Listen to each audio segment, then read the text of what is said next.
Okay, welcome everybody to Existentialism 3810 Summer 2022. I see some familiar faces in the audience. Hello. And on Zoom as well. So welcome back to one of my classes. It's nice to have you. You know, it's funny, I've been teaching a long time and I was nervous before class today. I'm like never nervous before class. Teaching is my favorite thing about this life and this job.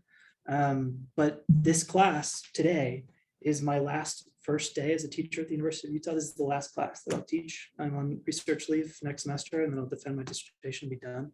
So I think there's something of like a, personal pressure. So it's just to say I'm excited to be here, and I'm really glad to have you all with me on Zoom in person, and for those of you watching on YouTube in the future. So what are we going to talk about this semester? Well, existentialism.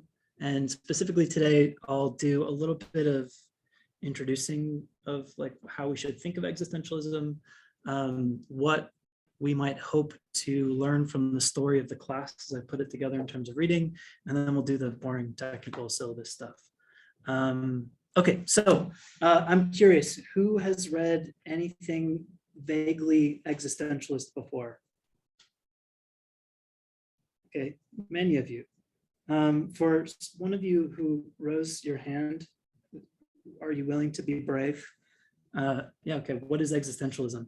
Oh, I think you asked me what I read. You preempted. I would say that, it's about finding meaning in existence. More like Camus' Absurd would be like finding existence in a meaningless world. Finding meaning in a meaningless world. Okay, cool. So we have some ideas of absurdism, of meaning making, of working through our condition in the world. Sure. Anybody else want to try to give some characterization to existentialism as like a genus of philosophy? So think like ethics is about how to be a good person or what it means to be a bad person. Practical reasoning is how should I think about the world? Metaphysics is what is it? Epistemology is how do I know it, right? So what is existentialism? Like Moira, you have a hand up. In can you hear me all right? In line with what you were saying, it's like, what am I? What am I to do? It's like now we're turning to the human side of things. If there's no God or if there's no inherent meaning and purpose to it all, then that means that I'm left to decide what that is and what to do about it. It's like how to be human. How to be human, yeah. So in addition to being almost like therapeutic, right? What's your name? Will. Therapeutic in the sense that, as Will suggested, we're trying to like deal with absurdity and make meaning to make the meaningless work for us. We might also think that it's a descriptive project. What is it to be a human at all? What is our place here, and how do we work in that place? Good. So this pretty much captures like the full spirit of much of what we'll be talking about this summer session. Now, Moira also mentioned in the lack of God's existence, right? So if God doesn't exist, if there's not this supreme being for whom a divine plan is laid out and a human idea is made real for us to live in the path of and thus like achieve the beatific vision or whatever, right? However you recognize the God story, so the supreme being story, then what is there? Well, we are here, and if there's not some all-powerful being to give us our meaning, to give us our justification for existing at all, for living together, then what are we supposed to do without such a guiding light? Now, this is a major feature of what I'll come to call the core existentialists, who we'll read at the end of this summer session. But it's not a feature of all existentialists. Existentialism sort of has two branches in its at least like genealogical history. That early on, the like sort of nascent existentialist thought is very religious. In fact, Kierkegaard, Dostoevsky, even Nietzsche himself are all deeply religiously inspired thinkers. And though none of them may, in fact, be like an existentialist, because we might want to only think of, say, like Camus, Sartre, and de Beauvoir as the existentialists, and like maybe like Jaspers, maybe. And like it's a small category. This is sometimes a proffered view. But these early sort of precursors to existentialism proper, which comes to us after World War II, are dealing with the existence of God, not as non-existing, they're not atheists, right? But as still problematic, right? So if God exists, then why do we live such horrible, awful, evil lives, especially with respect to one another, right? Like children suffer and bad things happen to good people, right? How do we cope even, if not explain the existence of these kinds of evils and harms with the existence of God, right? The problem of evil is an age-old problem in theology and philosophy of religion, but with the existentialists, the problem of evil sort of turns on its head. And that is because existentialism at its heart is a school of philosophy to do with what I'll call the problem of being, right? So what the existentialists do, which is new, which is revolutionary in the history of philosophy, is they take existence to precede essence, as Sartre puts it, that it's being that comes first, it's ideas and concepts that come second. And insofar as ideas and concepts are derivative of being and not the other way around, right? That it's not that God has this, God has made man in the image of himself in the Christian tradition, right? It's not that there is this image of God to which each of us like conforms, right? There's an idea that precedes our existence. No, if that is gone, or even if, say you're someone like Kierkegaard, you still submit that existence precedes essence. That being itself becomes a problem because there's no formal structure to it. There's nothing that defines it necessarily in one specific way or the other, that we are left to be as we are and what we are, and it is up to us to make sense of, work through, and find a way to make that formless quality of being, these minds and bodies that we are, work in the world with each other, for ourselves, internally, and especially reflectively. So this is something that if those of you who read the Nagel piece that I sent around before class, it was not necessary, it's sort of an afterthought, sending it around, but it is interesting. Nagel deals with this. Nagel says, look, that life, it seems so absurd to us, is just a problem of our not being able to understand it, and we need to take it for granted, because no idea that we can have can capture all of the spirit and quality of what we hope to be or what we hope to find in the world. And so being becomes a problem. Being becomes a problem in our incapacity to make the world rigid and structured, but ourselves requiring that. The world is open-ended. It's full of intricacy, nuance, detail, and it gets infinitesimally small and infinitely large. And here we are somewhere in the middle, existing and trying to make sense of it. We start in the middle of it and we reflect on it. And in our reflections, we do our best to capture as much of it as we can, and not just the world, but our own internal experience as well. And have to stop the buck somewhere, that we can't see all of the world. We don't have the bird's eye view, the God's eye view. We only have our own. And in this power of reflection, we can see that everybody has their own perspectives as well, their own reflective capacities. And somehow we see resemblance between these things. But in resemblance, we don't have identity. We don't have this one-to-one connection between here's how I make sense of the world and there's how you make sense of the world too. And this is one of the first injunctions of an experience of the absurd. So the way that Camus describes it in the Myth of Sisyphus, which we will read later in the semester, is it's as if you're looking in on a phone booth and you see the gesticulations of the man on the phone, but you laugh what does it all mean, right? That there's this glass, a pane of glass between you and the other, right? Between what it is to understand your own gesticulations, to have meaning in your own spirit, in your own place. And you can see the resemblance on the other side of that pane of glass, but you can't hear any of the words. It looks as if it's a kind of madness, a dance that makes no sense.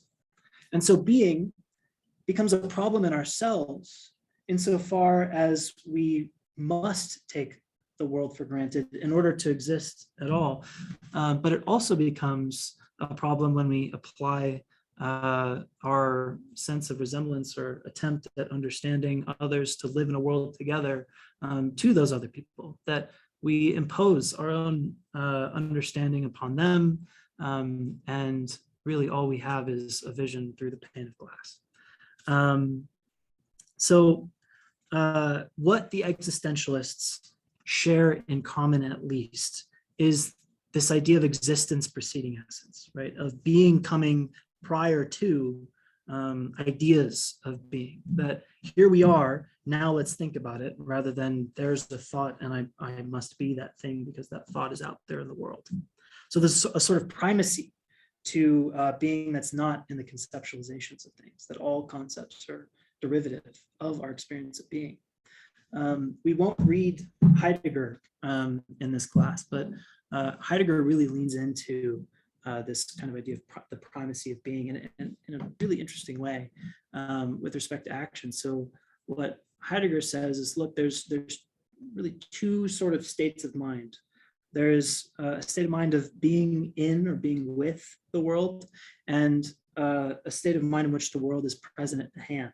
And this is supposed to give us sort of an idea between the distinctions of the primacy of being itself and the conceptualizations that must operate within it, sort of under the surface of our minds, in the following way: that when we are being with the world, we're not thinking about it. We just sort of work, right? So when I pick up my can of Red Bull and take a drink, there's all sorts of micro actions occurring. How I know exactly with what force to pick it up so that I don't fling it into the ceiling, right? How I move it just so to my lips, my proprioceptive sense of having an idea of the distance between can and mouth, and how I like drink without choking to death in front of you all, right? That all of these are like automaticities, that it all just sort of works, right? And we exist in a world that usually for us, hopefully, works, where we move about our everyday lives and we don't need to think critically about every action that we have. It just sort of works with us. But there are moments when the world breaks down, or at least when our place in the world breaks down. When here I am thinking to myself, here's an example of what this might be like linguistic, is if you say the same word over and over and it starts to like lose its connection to the object, right? Say like can, you think, how does that like set of phonemes attached to the object itself, that the word itself becomes present at hand? Or in the case of, say, the cup or the can, it ceases to have the ability, or I cease to have the ability to use it in the sort of way that I would be able to automatically, that I can just pick it up and drink from it. That the object separates itself from my experience of being fluidly in the world, being with the world, being in it, and it stands apart from, right? And in the distance between this object that is now separate from what makes sense, from what connects me to the world, but I don't have to reflectively think about it, there's a space between this now foreign object and myself and my world. And I need to reimagine my world and, in fact, the object itself, to refit it in to the system such that I can be with it again, right? So Heidegger's example is a hammer. You're hammering a nail, right? But as soon as the hammer becomes present at hand, you think to yourself, well, how do I use this hammer? How do I make it hit the nail? Is that its only purpose? Can I use it as a doorstop, right? That we have all of these questions. Now, the existential turn of this like practical philosophy of action from Heidegger is what happens when the self becomes the thing that is present at hand. What happens when these ideas of who we are become like the hammer, like the can, foreign to us? That we become separate from ourselves. And there's now a space between what we thought we were and the thing that is doing the reflecting and the thinking. Well, Heidegger says we become anxious. We feel this space of nothing, not as a chasm or an abyss of emptiness, but as an actual object. And it's one that we cannot penetrate or surpass, that there we are on the other side of this impenetrable void. And yet somehow that identity has been separated, and the reflecting body that we are is here. And so this is one way in which the existence preceding essence gets exemplified in this thinking, right? Is that these conceptualizations of self, these ideas of identity, can break apart from the fact of our being at all. And not just the fact, but just being at all, right? No idea of being, no conceptualization of it. Being itself can separate from any idea associated with it. And we experience that separation in anxiety, need to reorder our world, our internal reflections to reconnect ourselves, to make it all work again, right? Internally. So this gets picked up and developed by our core existentialists who we read at the end of the semester, Sartre, Camus, and de Beauvoir, who all suggest in this vein that how does this separation occur, right? Like, what is the injunction of the absurd in the individual, and likewise in maybe society as well, which we'll look less at. It's not really until de Beauvoir that we get some like large-scale social commentary with respect to existentialism and ideas of the absurd and overcoming it. But what these core existentialists suggest is that the injunction of the absurd in the individual is that meaning is something that's internal to us. We make it. We make sense of our own worlds, and we hope that our meaning resembles each other's meaning, and we're able to like live together in a world that makes enough sense to, you know, like put food on the table, keep a roof over our heads, hopefully be happy sometimes, right? But meaning is something that is derived through being in a world that is not us. It's physical stuff. It's out there. The world itself is meaningless. It doesn't have this sort of reflective power that can recognize itself, the world that is, that can recognize itself as a being that requires meaning, that needs to make sense of itself. But we need to make sense of ourselves and each other. And so the world being something different from this doesn't have this internal power of meaningful combustion. It can't generate its own value. It's valueless. It's just a bunch of descriptive facts that somehow hold together in the great chaos of natural law and physical properties, who knows how. But here we are, also a part of that world, also consisting in the same sort of physical bodies. And yet, we have something more, a need to make meaning. But how do we, constitutive of the meaningless world, and yet with this compulsion to create meaning, do that, right? And here's where the absurd begins to flex itself. Recognizing this need for meaning to come from a world that does not have it. It's not like you can pick up some meaning on the ground and say, oh, I found it, excellent. That's not how it works, right? Elicits the experience of anxiety in Heidegger's sense, or as we'll see, angst and Kierkegaard's. Everybody has their own word for it. This is part of the reason we might not think that there is such a thing as existentialism at all, is that every thinker is a poetic artist in their own way, and trying to define a singular, necessary and sufficient set of conditions that give you all of the existentialists, bar none, is really absurd in itself. But they all have their, resemblances, just as we do with each other. So the recognition of the need to derive meaning from a meaningless world gives us that sense of anxiety, of separation. And for each existentialist that we'll read, the inspiration of this anxiety or angst, ennui in some cases, comes from a slightly different source. From Dostoevsky, it's from from recognizing the existence of God, but not accepting God's supremacy. For Kierkegaard, the opposite, is respecting God's existence and then taking the leap of faith. Hey, Rachel. Nietzsche's move is to say, look, we need somebody who's powerful enough to rebuild God into the world. Is anybody able to do that? And the madman says, no, I've come too early. And then our three core existentialists, or atheist existentialists, deal with either society or social problems of post-World War II existential angst that inspire their conceptions of absurdity.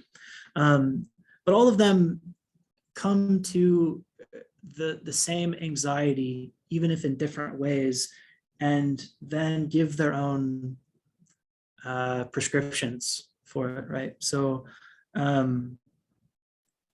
how do I make sense of myself in light of this problem of my being, in light of this anxiety that is just a feature of my being at all? And how do I make meaning, or deal with, if not even make meaning, how do I deal with that being as the problem that it is? So again, as I mentioned, for Kierkegaard, the way that we deal with it is we take the leap of faith. You become the knight of faith and just jump off into that chasm of an abyss. For Heidegger, which again we won't talk about, it's somehow finding a way to become interactive with yourself and your world again, to bridge the chasm. For Camus, it's to be something like a noble spirit, a Don Juan in an otherwise loveless world, right? I think Camus' example, one of them, he is like, it's like a general and Don Juan, and I can't remember the third one now. But the Don Juan character isn't like Don Juan in his like suave, sexy man prime. It's like Don Juan is an old guy, right, who's like well past and not falling in love with anybody anymore, but he has to like still be himself. And this is sort of the noble spirit of Camus' answer to existence in the absurd. Sartre thinks about it. That seems to be enough for Sartre. And de Beauvoir wants to unionize the world against it. Dostoevsky is an interesting case. I'm not sure that there is a characterization that's simple or at all for his response to it. His response is simply to return the ticket. That'll make more sense when we read it, but just to have that out there now. So let's see where we're at. These questions and the problem of being presuppose an existence of the absurd. And that's another big theme of the course that we'll talk quite a bit about. What is the absurd? And from so many different perspectives and angles, how can we understand it? Our role in generating it, our role in being generated by it, perhaps even, and how we should not just understand it, but feel it, right? That much of what we'll read this summer is like philosophy argument here and there. But the way that existentialists do philosophical argument is not, if you are familiar with much like analytic philosophy or the philosophy that you might take in any other class from our department here, it looks very little like that. It's the existentialists are literary, they're political, they're aphoristic, and they speak as much with the power of rigorous analytic language and concept as they do with the power of heart and spirit. And so the way that our existentialist authors cope with, deal with, and prescribe solutions to, or even just describe the problems themselves, are emotive ones. They are words and stories that we should not just think about, but hopefully feel as well. And and so I hope that as we go through the course, we all have our own individual relationships with these authors, with these thoughts, and we'll share them together, right? So I don't think any two people read these writers the same way. Like, you read the same words, you maybe derive the same thoughts. Oh, this is about the problem of being. This is absurd. But what your relationship as your own individuals are to these ideas, to absurdity, the work should only be metaphor to that relationship. And that's getting closer to your relationship to yourself, your being, the therapeutic forms of prescription that you give yourself in coping with absurdity, in overcoming it, in meaning making, or just forgetting about it. These are the goals that I have for our class together. That's what, if you walk away with anything from this class, it's a better understanding of your place in yourself and that place in the world that we inhabit together.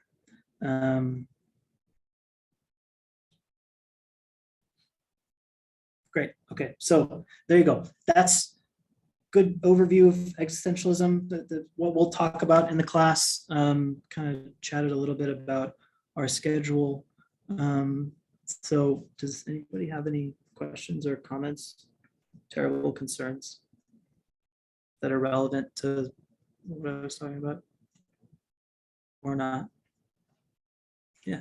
I was just kind of thinking, so do existentialists accept that there's like a world outside of ourselves? Like, if we didn't exist, would the world exist according to existentialists? Like, as confidence. Yeah, I think that might just depend on who. Maybe that'll come up. And there's a lot of like, I wouldn't say that existentialism is solipsistic, right? That everything is just about like my own coping with it. And maybe in Camus' case, it is a little solipsistic, but certainly in de Beauvoir's case and Sartre's case, it's not at all. So does the world continue on even without us? Yeah, I mean, Sartre especially is very much a scientific thinker, if not like a scientific person, a scientific thinker. And so I'm almost certain he would have said, well, yeah, of course, right? Humans will die out. This is in fact part of what might inspire a sense of absurdity, is that in 1 million or 2 years, we'll all be dead. And all of our progeny will be dead, and humans won't exist, and all of our piddling little games of meaning making and this feels good to me, and you deserve punishment because you did a thing that made me feel that, right? All of that will just be empty nothing. It will just be forgotten forever. So why do we give a damn at all, right? So if I were to inhabit the shoes of one of these existentialists, my answer to that question would be something like, yeah, sure, it continues to exist, but it doesn't matter. The only stuff that matters is where we're at. And this is something that we'll see, that absurdity is not a feature of the world or a feature of us. It's not like writ large in humanity, nor is it like a thing you see out in the world in natural law or whatever. Absurdity is a kind of relationship between the world and the self, between the self and the other. It's not out there without us.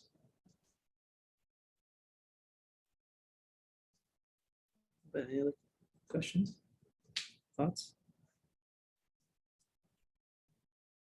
Dread? Yeah, 2 thumbs up for dread. Yeah. How about online?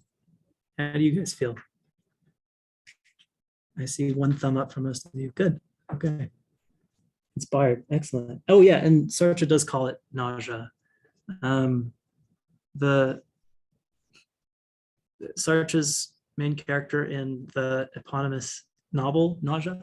It's like an archaeologist guy who's looking in the mirror, and I'm sure you all, it's like, it kind of gives me the heebie-jeebies even like talking about it. But like you're looking in a mirror and you see yourself, but then you look a little too closely and you just see like a representation of you, and then you maybe see like the physical body that is you, but you're not that body, right?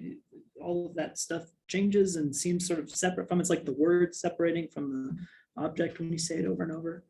And then all of a sudden your whole body, which is something that we very much identify with, even if not conceptually, right? Some of you might think that it's about psychological continuity is what makes the self or whatever. But naturally we think like I am my body, and if I have a hand chopped off, I'll be missing a part of me. Right? That all of a sudden like your entire physical form becomes present at hand, and it ceases to be what you are, and then where are you, and all those strange, confused, nauseating thoughts. Yeah. Okay. Final words on Introduction to Existentialism. What is existentialism? That's what you just said, Spencer. Okay. Let's move on to syllabus. So if you've taken a class from me before, a lot of this will be familiar. Some of it's a little bit different. I've been tweaking. It's all essentially the same, but the tweaking is hopefully for the best. Find out. Always improving. Right? Okay, so I think what I might do is share my screen.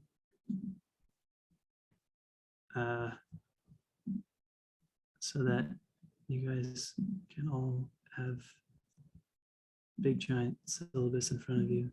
Oh my gosh. Why is it so tiny? It's not helpful. Maybe, excuse me while I handle these technical errors.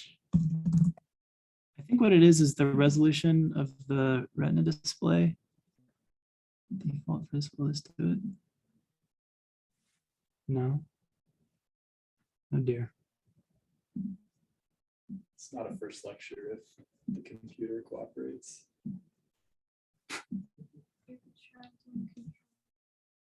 Oh, I only know VC, sorry. Oh, you mean like make it just bigger like that? Yeah. That was smart. Very good. Thank you. You could also full screen the syllabus with that like arrow up on the top right next to where it says Zoom. Yeah, there you The go. students become the master. Haha. Okay. Okay, that's my name. Okay, so I require you guys to purchase books. I don't do it for any other class except this one, for almost moral reasons. So I apologize for my moralizing at you for $35. It's about $35 to buy all the books on Amazon. I feel like these are books that everybody should have, especially those of you who are interested enough to like sign up for the class and be here. And they'll just make your library way cooler. So buy them. They're awesome. And like $35 is lunch 7 to 5 times ish. And books are way cooler than lunch. You have lunch every day, but you'll have this book forever. I've included optional texts. So these, I'm just gonna have you read selections. So it didn't feel right like making you buy a book just to read like a tiny little chunk of it. But if you want to, you can also own the books. These are the translations and editions that I use. And then I have a bunch of fun extra stuff. So if you're feeling very high functioning and excited to do more existentialist reading now or in the future, here's some of my other favorite stuff. I just read On the Abolition of All Political Parties last week. I read it out loud and it took like 45 minutes, really short, just as like an expression of how short it is. It's badass. It's awesome. Simone is so cool.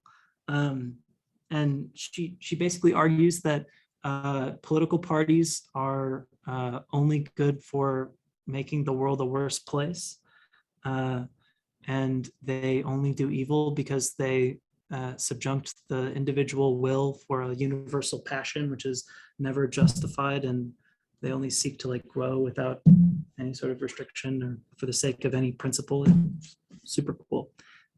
Sort of predicts a lot of the social woes that we might be aware of today. And yeah, there's all sorts of other stuff here. And I tried to give an eclectic sort of collection of extra stuff. So like if you're into philosophy of perception or psychology and want something a little more sciencey, Merleau-Ponty is cool. If you want like some theater, Caligula is really dope. If you want the account of meaning making that comes from a Holocaust survivor, Frankel's Man's Search for Meaning. If you want to just be confused for about 6 months and give up, then Being in Time is great. So, you know, there's a bunch of cool stuff.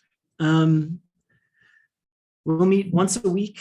Next week, you will read The Entire Stranger. I think it's like a 120-page book. It's, I think, the longest reading assignment. The de Beauvoir stuff, the ethics of ambiguity at the end might be a little bit longer, but it's an awesome book, and it will set the tone for the rest of the class. So the idea, and we'll talk about this all next week, but the idea of The Stranger, Camus wrote in cycles. He would write a play, an essay, and a novel to capture like his spirit of thinking at the time. And the Stranger is the novel of of Camus' first cycle, paired with Caligula and the Myth of Sisyphus. And we won't read Caligula, but we'll read the Myth of Sisyphus and The Stranger. The idea of The Stranger is to give you the feeling of the absurd. It explains nothing, right? It just describes, and in describing gives you, hopefully, instills in you the alien attitude of absurdity, sometimes ironically, sometimes sincerely, but it should leave you feeling shocked and worried, or irritated, which is sort of the other side of the same valence scale. And then we'll spend the rest of the first half of our summer session doing Christian theologically inspired existentialism. So the problem of God in a mind where existence precedes essence, so Kierkegaard. And in Dostoevsky, who himself was his own weird form of Orthodox Christian, and how these two religiously minded thinkers cope with being and with faith. And then we will read some selections from Nietzsche, who says, look, all of this God stuff is confused us and made us worse off. And we need something to replace that conception if we're to be healthy, living, loving, artistic humans at all. But doesn't think that sort of person or spirit exists in the world. Well, he thinks he's that spirit that exists in the world. Anyways, and then we'll do a movie night. So the movie night's kind of fun. That'll be an extra long lecture because we'll watch the movie in class. I'll like buy popcorn and candy, Twizzlers or something for everybody. We'll watch the movie here. You can watch it at home or not at all if that's your game. And then we'll do like an hour-long discussion afterwards. Where I won't lecture so much. I'll just sort of facilitate and respond to questions. But you know, it'll be like a after the movie discussion with the director, but instead of with the director, it'll be with each other. It'll be kind of interesting and fun. And The Seventh Seal, has anybody seen The Seventh Seal? Ingmar Bergman? No, it's awesome. It's way cool. It's all of the existentialist theories that we'll have read sort of represented visually and conceptually in film. And Ingmar Bergman's an excellent director. And then once we have a full conception of what the absurd is, what the problems of coping with the absurd is, once we have a strong crystallized confusion about the problem of being, right? And either the sufficiency or insufficiency of God and institutional knowledge and power to make sense of it. Then we will move on to the core existentialists who define for us what absurdity is and how to overcome it. So we'll read The Myth of Sisyphus, Existentialism as a Humanism, and The Ethics of Ambiguity. So that's our schedule. Okay, and then this is like the most important part to pay attention to, is like how grades work. So I don't run a class like anybody else does. I created this structure of syllabus during the like COVID quarantine period because I wanted to develop a system of teaching that gave you all the power to create the educational experience that you want to have, be it a little or a lot, if you're good at philosophy or bad, if you are ill or sad or need help of any kind, right? That this is supposed to be accessible and open, but also enable those of you who want to exceed yourselves to do so. So the goal is to give you, like I said, the power and freedom to make your own choice for your own grades with your own education, to be your own creative selves, to find inspiration, to do the work that you want to do and not be forced to do what you don't, right? So often in normal classes, you have to complete X busy work assignment or Y 5-page paper, but maybe your idea isn't 5 pages long. Maybe it's 10, maybe it's 2. And maybe you got sick and so you missed that busy work discussion post or whatever it is, right? The reading quiz, none of that's any good for philosophy. Philosophy isn't testing like whether you know X, Y, and Z facts of the philosophical systems. It's about developing your minds to like think well. And I think that we think the best when we're inspired and when we care about what we're thinking about. And so in designing this syllabus, I'm designing it so that you have that power to get inspired and do work that's good. And the benefit for me is that I don't have to grade bullshit. So like you sign a 5-page paper and your idea is only 2 pages, you fill it with 3 pages of bullshit. I can tell you didn't want to write that much. And like the good stuff is right at the beginning, right? It's no good.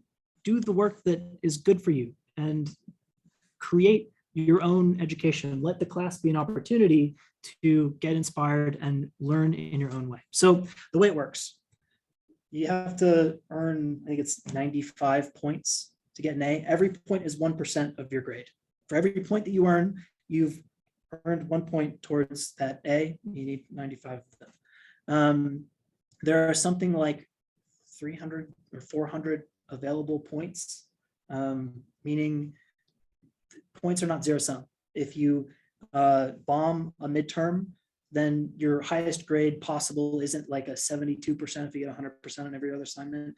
I calculated that way when I was in college, like, okay, I got a B+ here. What exactly grade do I need to get minimum to like still get an A- or whatever?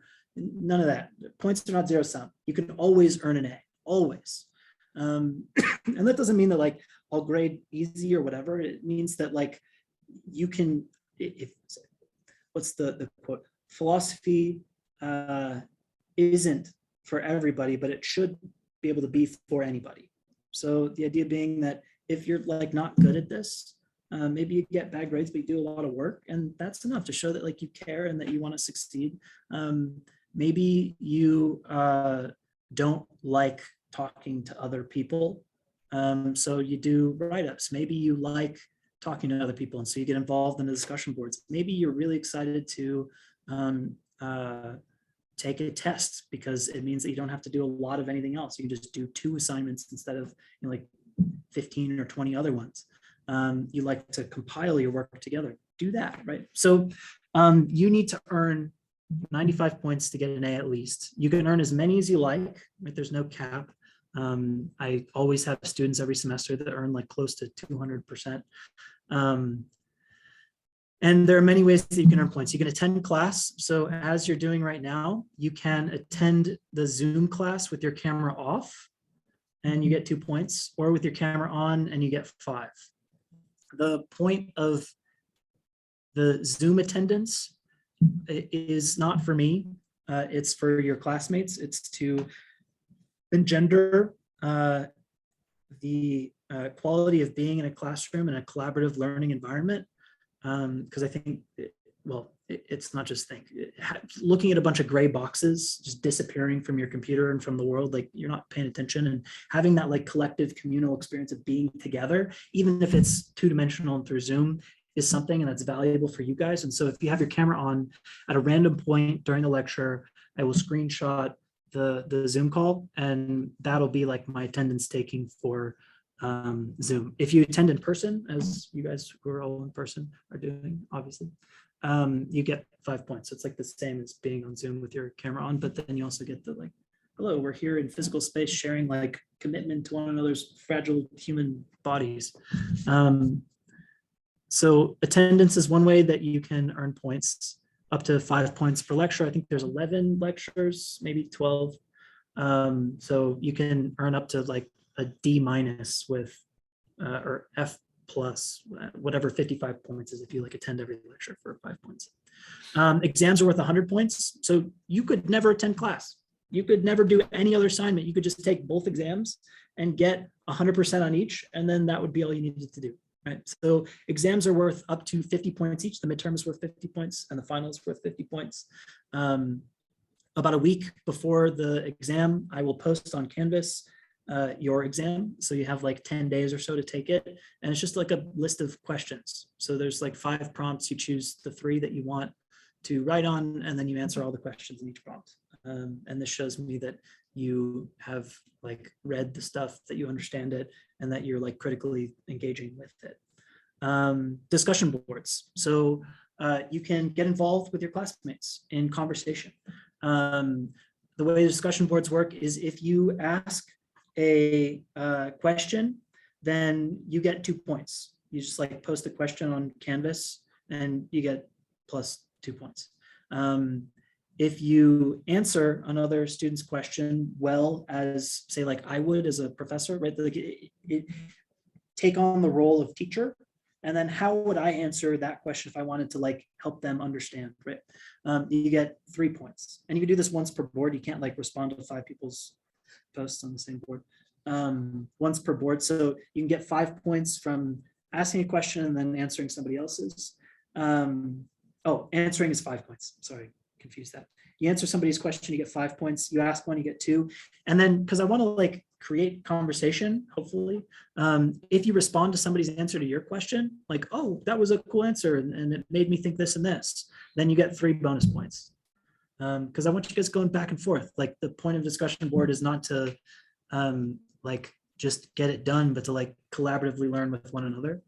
And that happens best through conversation. So the 3 points for responding to someone's response to you is meant to like incentivize a back and forth, a dialogue. And then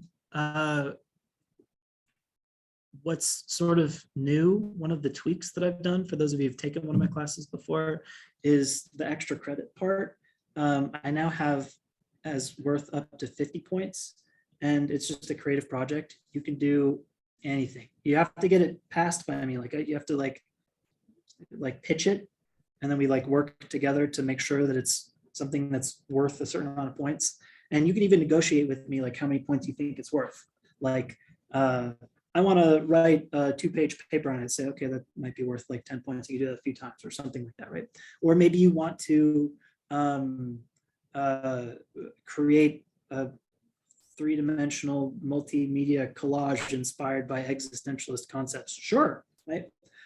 Talk to me about scale, pitch the project, why you think it's valuable, and maybe that could be worth up to as much as like an exam.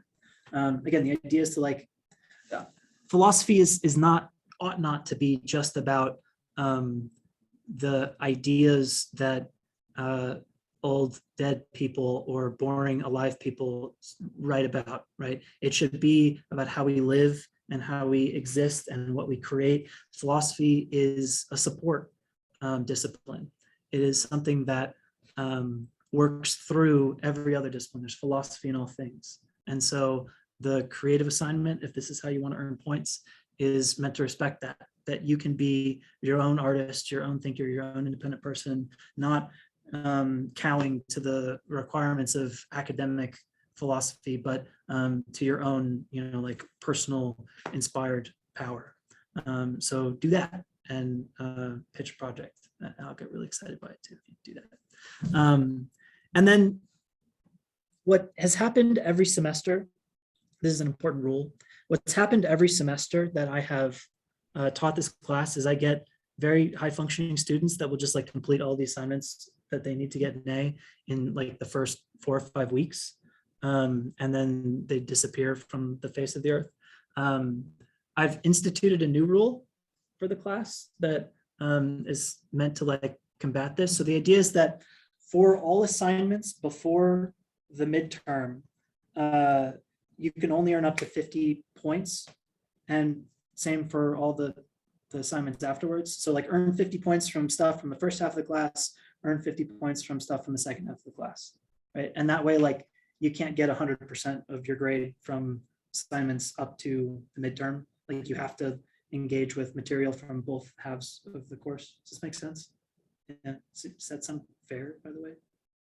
Yeah. There's no due dates, by the way. Like your midterm has a due date, like the 10-day period, but otherwise you can do any week's discussion board in any week before, after, whenever. The only like true due date is the very end of the class when I have to submit grades. So you have until then to complete everything. So do your assignments when it's best for you, choose the assignments that are best for you, get excited by your work, do good work, and especially do the reading.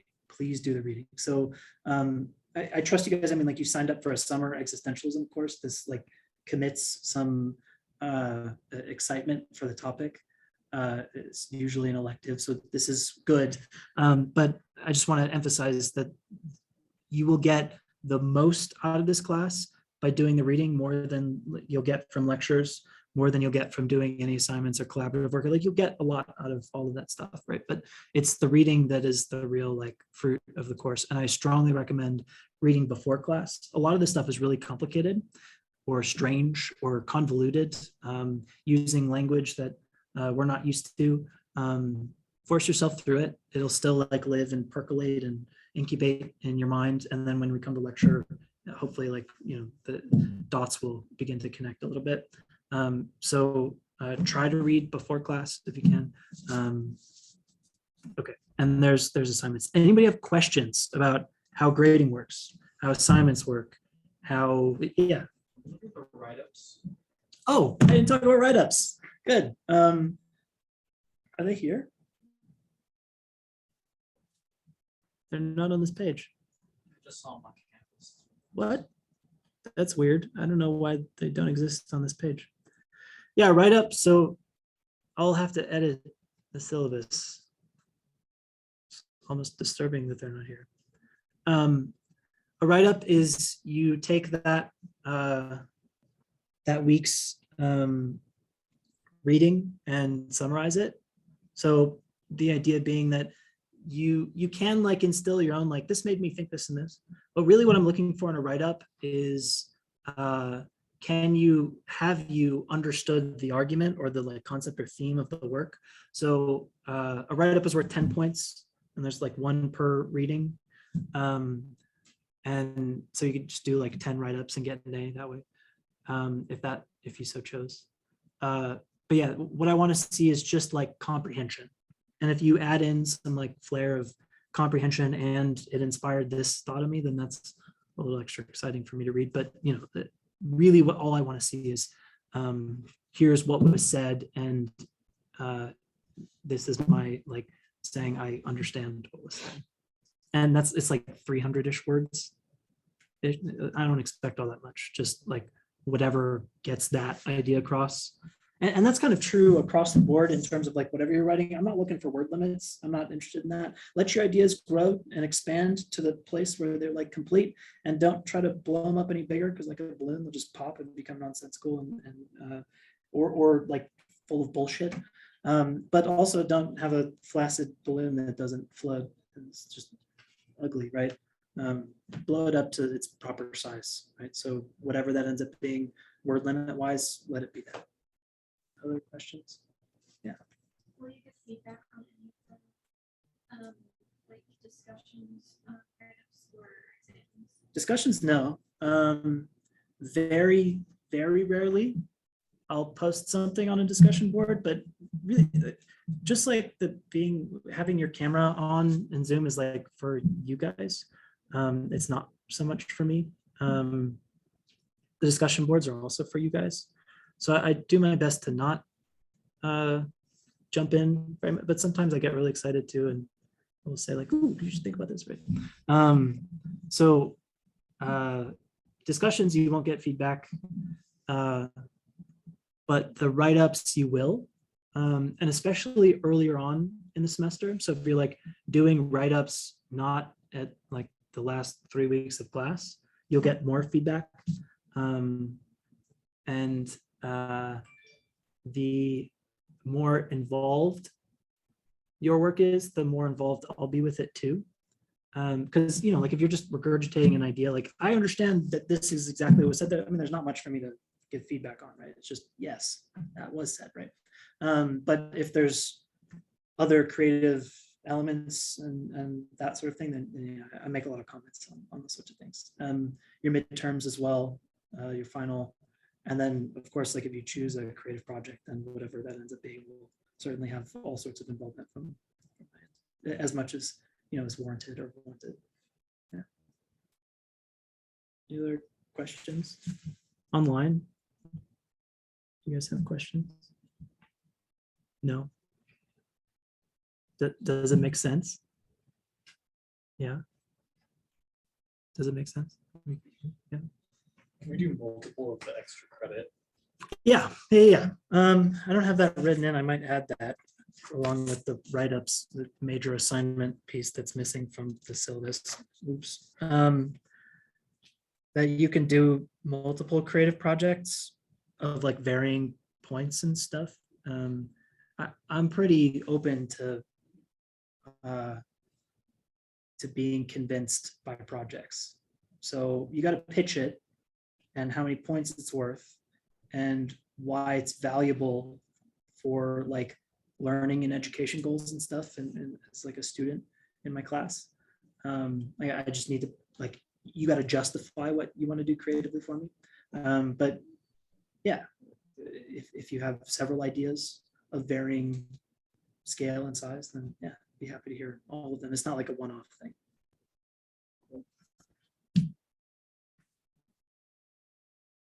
Any other questions about this stuff? No. Okay, what else is left? I don't think anything all that important, but let's see. Oh yeah, that is important. Thank you. There's the existentialist crab. Don't cheat. For the love of all that is holy and good in the world, don't cheat. Don't do it. It sucks. I hate it. God, it is the absolute worst. I get so mad when you think that you can copy off Wikipedia and then paste it into a write-up. Like, I explained it. No, don't do that. And like, I'm not an idiot too. Like maybe you can obfuscate your plagiarism, like here and there. Like you get on thesaurus.com or use a word, don't use word scramblers. They're awful. Those are like the most opaquely stupid ways to cheat. I've been doing this a long time. I'm really good at it. I can tell when you're not being forthcoming with your own thoughts. So don't plagiarize. Don't turn in your partner's test as your own. Don't submit a paper that you've turned in for another class in the past semester. Don't submit from some strange forum out of like the Czech Republic that was for whatever reason talking about Ivan's exclamation of the impermissibility of existence in light of suffering in the world. Don't do it. Just like write your own stuff. It's better for you, and it's so much less stress for me. So please don't cheat. Like, have respect for yourself. Have respect for your education. Have respect for like the freedom that I'm giving you here to like take advantage of. Right? Don't take advantage of it in a way that takes advantage of it. You know. Does that make sense? So please don't cheat. And the way that I handle plagiarism is it can happen once for the entire class. So if it's sort of like prisoner dilemma style, but a little more lenient. If one of you cheats, then you get a 0, period. And then nobody else can cheat again, or else if it happens again, then we go through the whole process of I report it to the dean and to the chair of my department, and I write up the whole report, and then the dean puts you up for academic misconduct, and there's a trial. It's a huge mess. It's a massive headache. It sucks. Don't do it, please. For the love of God, don't cheat. Okay. Now with that diatribe out of the way, it really is just so irritating. Don't eat in class if you're coming in person. That's less irritating than cheating, but yeah. Okay, and then the reading group. So every summer I run a reading group, and this summer I'm going to do Simone Weil's Gravity and Grace, which, as I understand it, I haven't read it before. I have no idea. I've only read like a paragraph or two from Amazon or like a Reddit thread when I was looking up like, what should you read of Simone Weil? Is that it's a bunch of essays and aphorisms that contend with the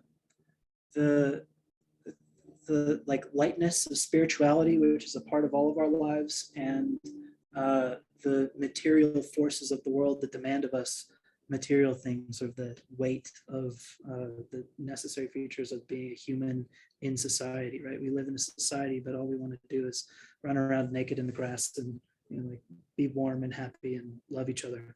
But that's not how the world works. So as I understand it, it has to do with that. Simone Weil, as a person, super cool. She died when she was 34. She never published anything during her life. Everything is, what's the word for that? Posthumous, right? Everything was published posthumously. She was friends with all of the core existentialists that we'll talk about, and so many more. Like T.S. Eliot loved her. Camus said of her that she was the most illuminating mind of the 20th century. And her like tag, her MO, the way that she's like remembered, I suppose, is as a Christian existentialist mystic. So she's Christian, but not denominational, and way into like mysticism and spirituality, but also like brilliant and cool. And it's like the abolition of all political parties, like had all sorts of amazing ideas of political economy. And just from reading that short essay, I can say like her prose are absolutely excellent. So Gravity and Grace is what we'll be reading. We'll read like 50 pages every 2 weeks. This is not for a grade. This is completely optional. It's only for fun. We'll hold it in class. I'll consider doing, I suppose we can do Zoom, but it would be much better if you wanted to do the reading group if you came in person. But I suppose that's more like personal preference. I'll keep the Zoom call running. We'll do it after class. Oh, by the way, class usually runs like an hour and a half, hour and 45, I think is the average. If you want to know how long the lectures typically go, I have the playlist from last semesters on YouTube. You just like look for that week and plan to be here for about that long. Yeah, so this is totally optional extra reading if you want to do it. And this won't be like lecture. It won't be me like talking at you about ideas or explaining what's going on. Like we'll be figuring out together. So if you want to do it, please join. I think it'll be super fun. I'm really excited to read and learn Simone Weil. I've invited some of my other graduate student colleagues, so there'll be a few extra of us on the days that we do the reading group. And yeah, who I did this before class, but now that we're all here, who's gonna do, is planning at least, sort of roughly? Anybody online, a few of us? So for those of you online that want to do the reading group, is Zoom, is no Zoom a deal breaker for it? Like you want to have Zoom available for the reading group? Perhaps.